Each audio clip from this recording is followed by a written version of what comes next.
Assalamualaikum warahmatullahi wabarakatuh. Naskurullah syukran katsira bi qira'ati alhamdulillah ala hidayatihi wa taufiqihi alladhi nahnu na'isu biha wa nusalli wa nusallimu ala sayyidina Muhammadin ala juhdihi wa bazlihi li tablighi syara'illah hidayatan lana. Bapak Ibu saudara-saudara sekalian, bahasan kita sekarang tentang korupsi. 20 tahun yang lalu saya telah membuat pantun tentang anti korupsi. Bunyinya begini: mengapa aku duduk di kursi, terlalu lama duduk di bangku, bagaimana aku tidak korupsi, gaji sebulan habis seminggu. Nah, jadi karena gaji kecil, seharusnya untuk sebulan, seminggu sudah habis, terpaksa korupsi. Itu dulu. Tapi sekarang tidak laku lagi. Karena yang korupsi sekarang bukanlah orang yang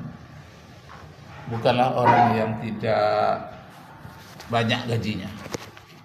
Justru semakin banyak gajinya, semakin banyak pula kesempatan untuk melakukan korupsi. Masya Allah. Semakin banyak gajinya, semakin banyak kesempatan untuk melakukan korupsi. Masya Allah. Nah, Bapak Ibu saudara-saudara sekalian, kemudian satu lagi pantun yang saya karang 20 tahun yang lalu, bunyinya begini: bagaimana aku tidak naik taksi karena di angkot banyak yang nakal. Bagaimana aku tidak melakukan korupsi karena jumlah gajiku tidak masuk akal. Itu dulu. Kalau sekarang apa yang terjadi? Masya Allah, ini yang terjadi di zaman sekarang.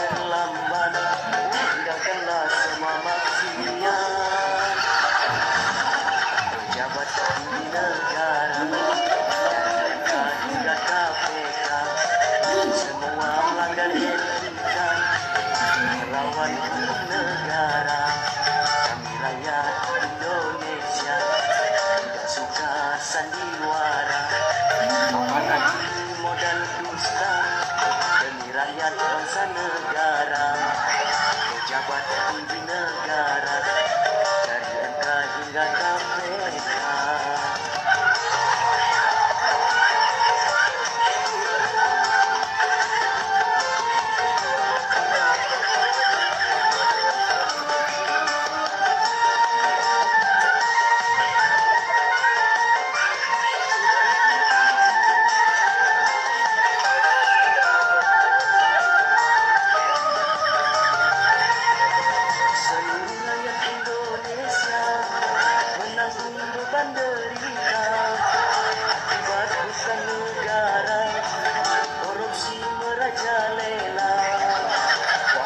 Nah, Bapak Ibu saudara sekalian, sekarang adalah tanggal 23 Agustus.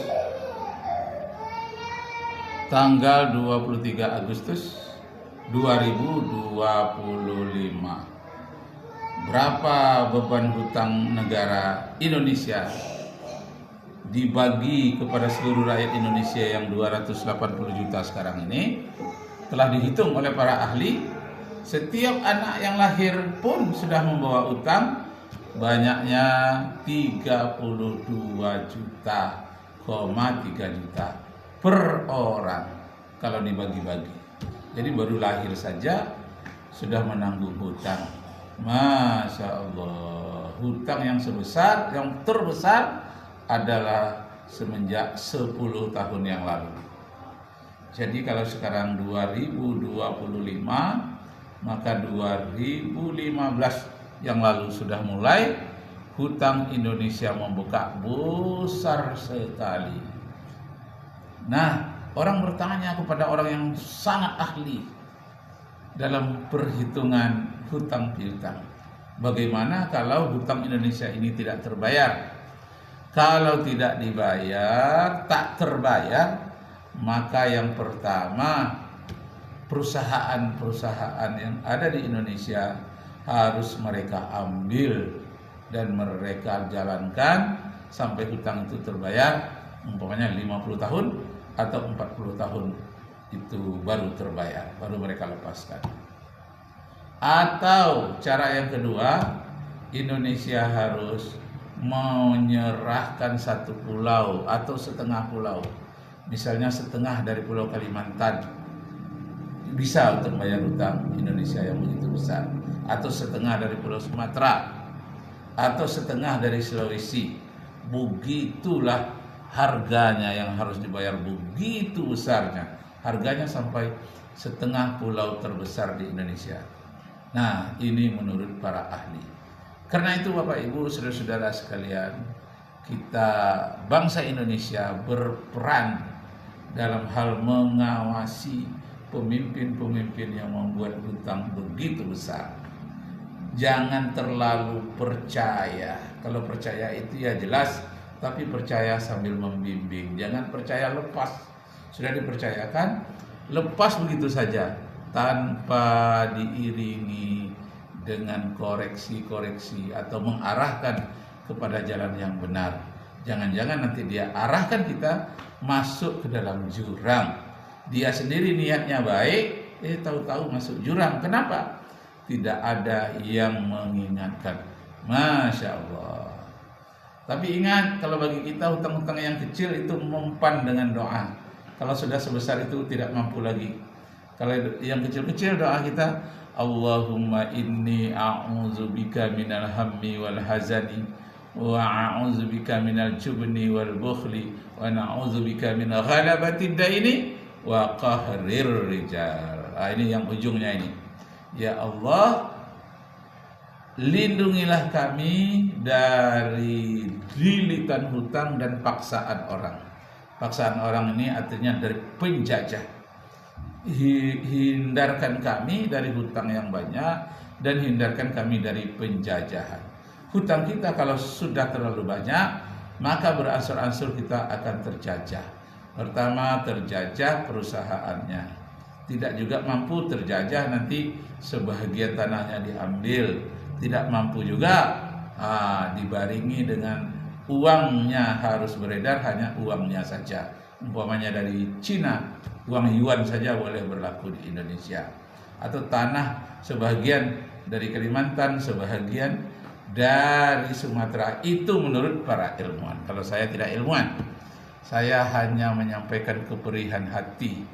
Dahulu saya menyangka orang-orang yang kecil gajinya lah yang akan melakukan korupsi. Nyatanya semakin besar gaji seseorang, besar pendapatan seseorang di Indonesia ini, semakin banyak kesempatannya untuk melakukan korupsi besar-besaran. Kalau dulu saya katakan, bagaimana aku tidak naik taksi karena di angkot banyak yang nakal. Bagaimana aku tidak korupsi, jumlah gajiku tidak masuk akal. Sekarang jumlah anggota DPR, berapa gajinya yang begitu banyak? Nah, kita lihat di sini. Kalau anggota DPR berapa jumlah gajinya? Ya, semakin besar pula kesempatan untuk melakukan. Nah, ini kita dengarkan.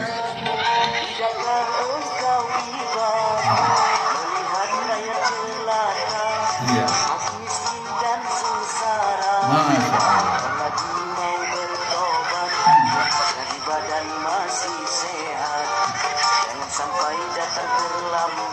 Iya. Masya Allah.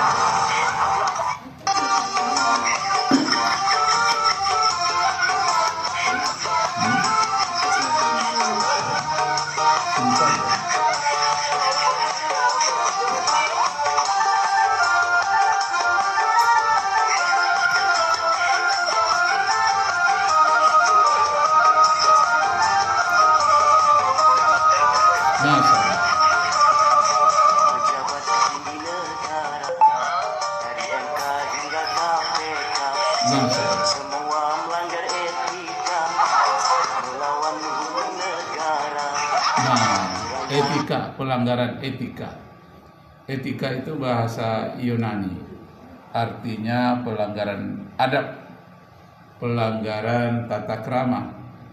Di dalam hadis Nabi Muhammad SAW mengatakan, man la adaba fala alima walau kana aliman. Siapa saja yang tidak punya etika, sekalipun kelihatannya ilmunya tinggi seperti orang alim, sesungguhnya dia adalah orang yang jahil, dia tidaklah alim. Man la adaba fala alima walau kana aliman. Siapa yang tidak punya etika, maka sesungguhnya dia tidaklah berilmu sekalipun penampilannya seperti orang alim.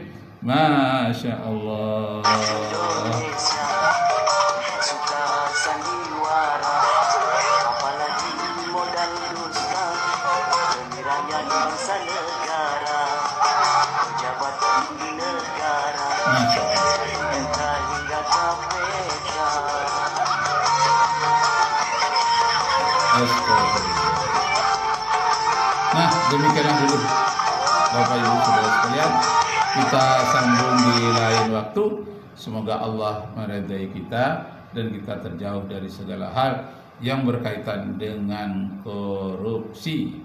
Kita terhindar dari segala macam sogok menyogok, dan kita terhindar dari membungahkan uang yang berlipat ganda. La'anallahu ar-rasi wal murtasi wallazi yamsi bainahuma. Sangat dikutuk oleh Allah orang yang memberi sogok, orang yang menerima sogok, dan orang yang menjadi perantara sogok. Itu sangat dikutuk oleh Allah. Allahu Akbar, Allahu Akbar. Wassalamualaikum warahmatullahi wabarakatuh.